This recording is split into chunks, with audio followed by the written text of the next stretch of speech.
Retrouvez le journal écho de Lyon Décideur avec Storm Shield, le choix européen en matière de cybersécurité pour protéger vos réseaux, vos postes de travail et vos données en toute sérénité.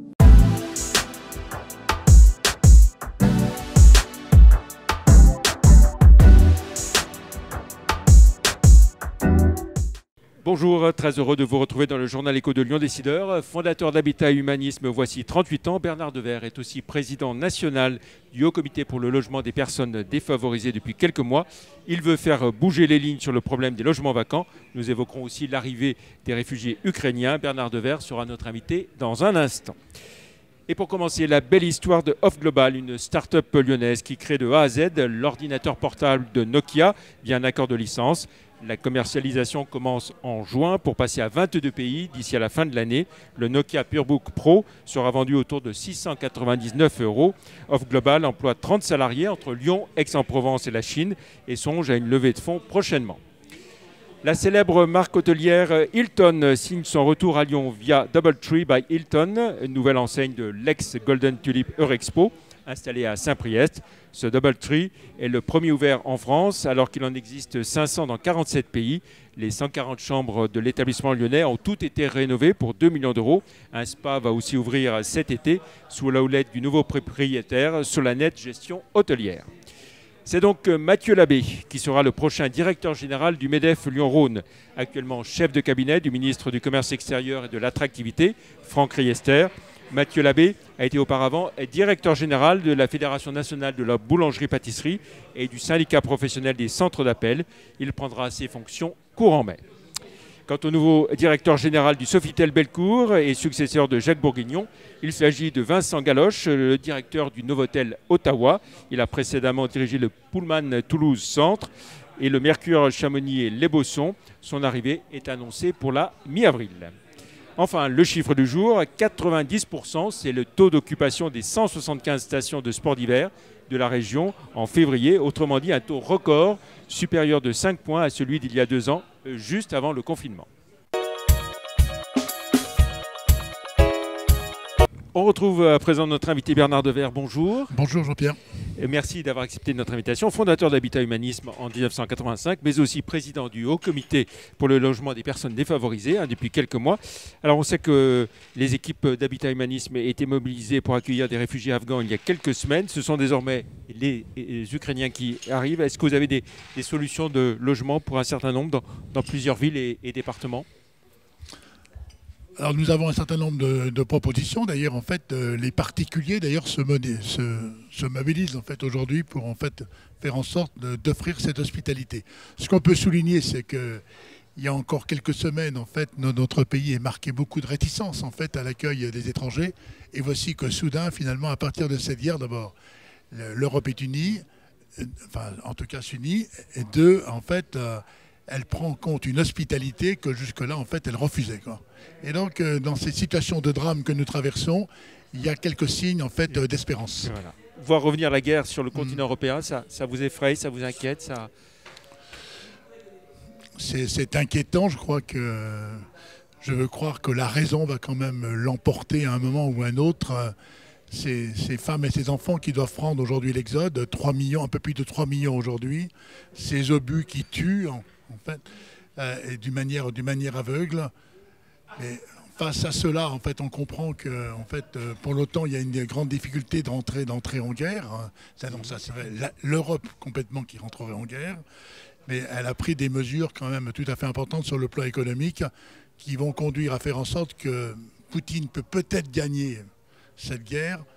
En tout cas, politiquement, il l'a déjà perdue.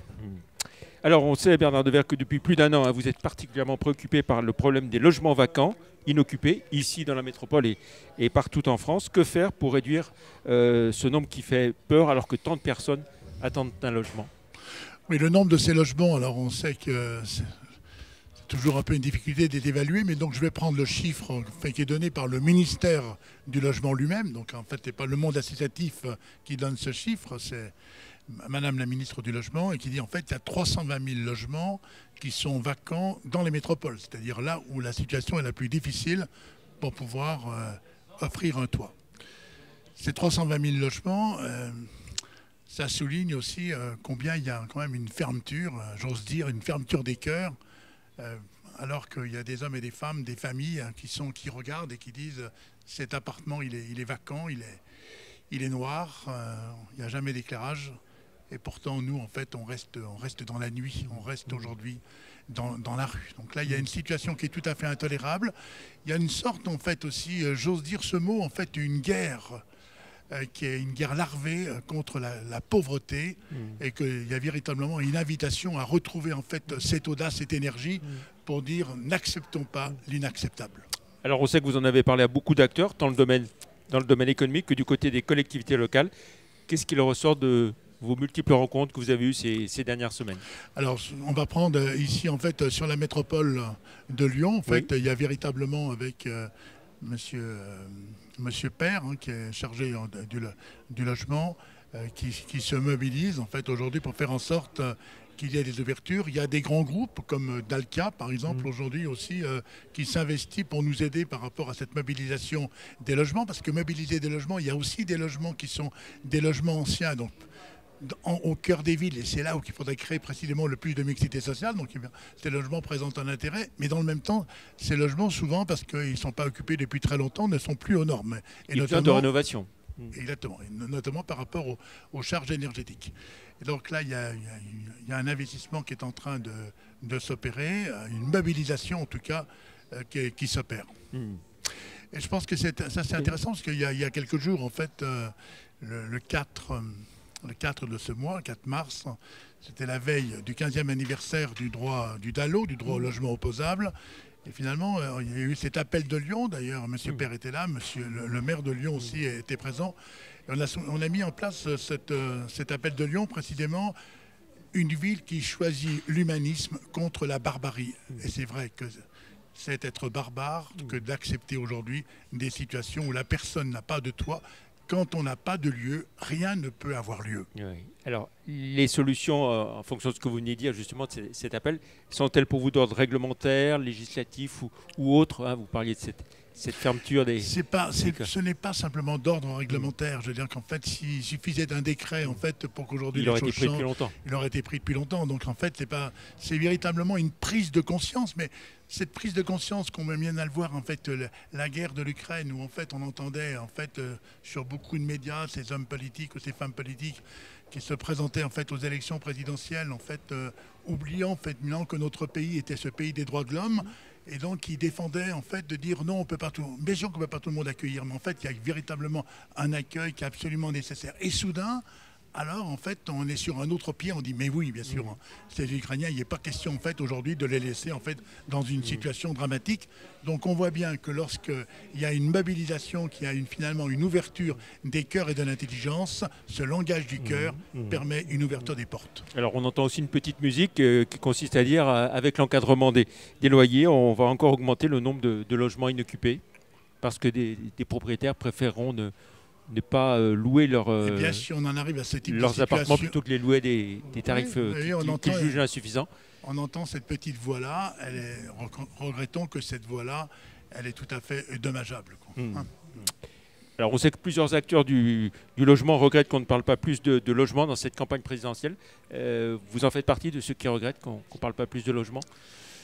Bien sûr qu'on le regrette, mais je veux dire qu'en fait, alors on est responsable. Je veux dire qu'en fait, on ne va pas toujours mettre les torts sur les autres.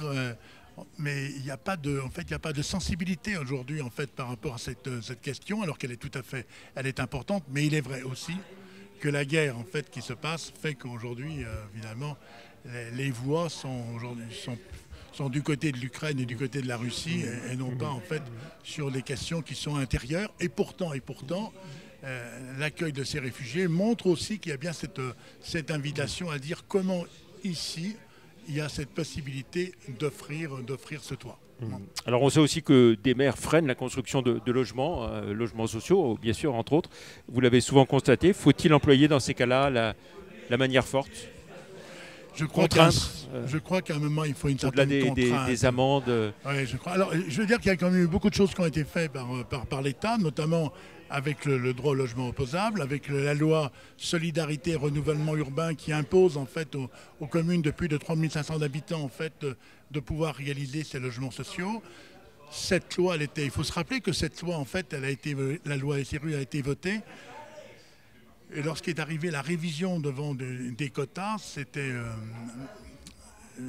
l'abbé Pierre qui est venu. Il était dans une chaise roulante, il a 93 ans.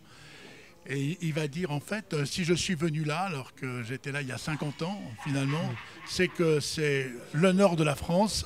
Et on lui dit, mais c'est quoi l'honneur de la France? Et il répond, l'honneur de la France, c'est de défendre les pauvres, les plus fragiles. C'est le fait de demander, pas simplement d'imposer, mais en fait de solliciter les plus riches pour qu'ils aident les plus fragiles. Hein. Et je trouve que là, nous sommes véritablement au cœur d'une question qui est celle-là même de l'humanisme qui nous rassemble. Alors on sait que Habitat Humanisme gère une quarantaine d'EHPAD en France. Après le scandale Orpea, suite au livre enquête de Victor Castanet sur le livre Les Fossoyeurs, comment est-ce que vous avez réagi à la sortie de ce livre? Écoutez, ce livre, en fait, il dénonce quelque chose qui malheureusement ne doit pas être une surprise. À partir du moment où, en fait, la question du soin devient en fait une question économique, en fait, il y a quelque chose, il y a un contraire, c'est un oxymore. En fait, on ne peut pas aujourd'hui en fait soigner puis dire en fait à partir de ce soin, on va gagner de l'argent parce qu'à un certain moment, finalement, c'est le soin qui en pâtit. Et donc, ça veut dire qu'il ne doit pas y avoir d'activité privée dans... Je ne dis pas qu'il ne doit pas y avoir d'activité privée, mais il doit y avoir une activité au moins qui soit celle d'une activité où l'entreprise est une activité, un objet à mission.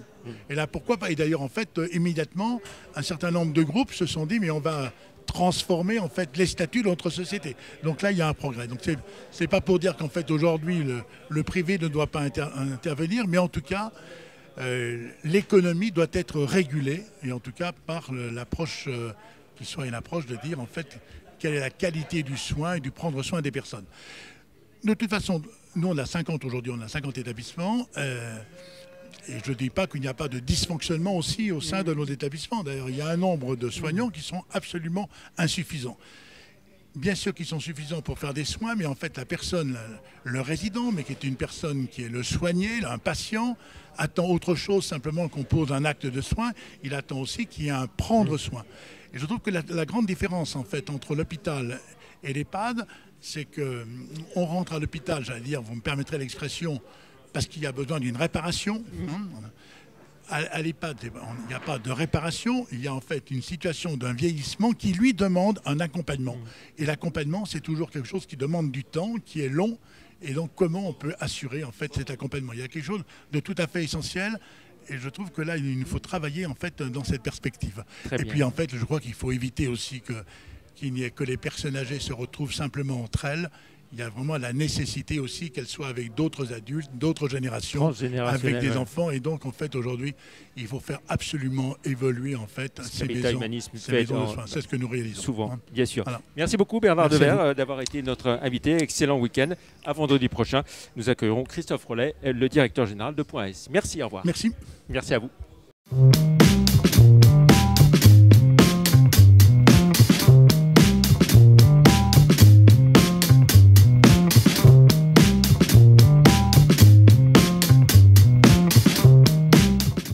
C'était le journal de Lyon Décideur avec Storm Shield, le choix européen en matière de cybersécurité.